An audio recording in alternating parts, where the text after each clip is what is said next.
Lucas! nga eh. Ano? Lucas!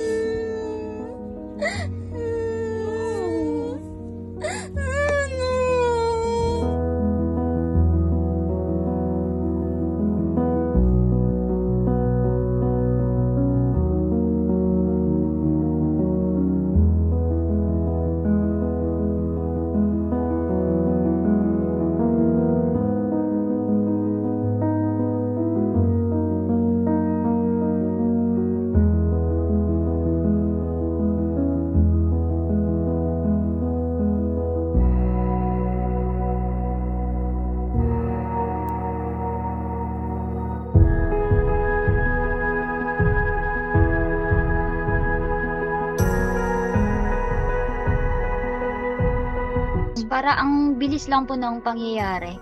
Parang pwede naman po siya itakbo sa vet, pero nung nakita namin po na talagang nawalan na siya ng hininga nung time na para siyang susuka. Parang alam na namin na wala na talaga. Parang Tapos, ganun. bigla lang talaga siya hindi huminga, tapos nawalan siya ng heartbeat.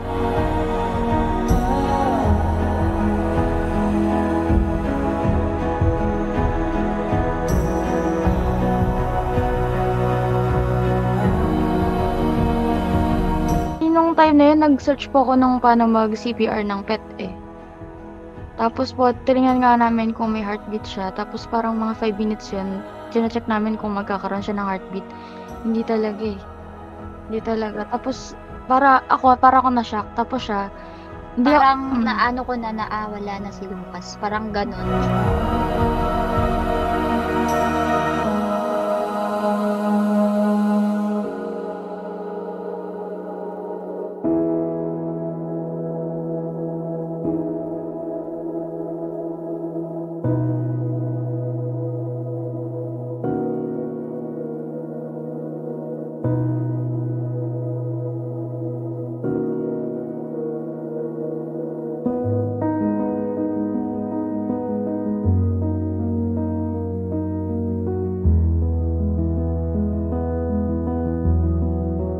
Lagi nila pong i-check yung pet nila kung talagang okay lang ba talaga sila. Kasi yung pet hindi po nakakapagsalita kung ano yung nararamdaman po nila.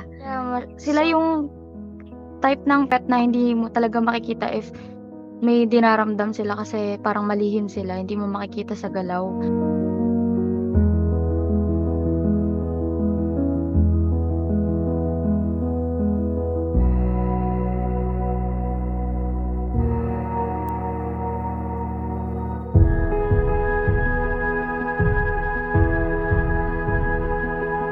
Napakabait po. Never po nakagat, never po siyang nakalmot. Gusto niya lagi lambing, karga.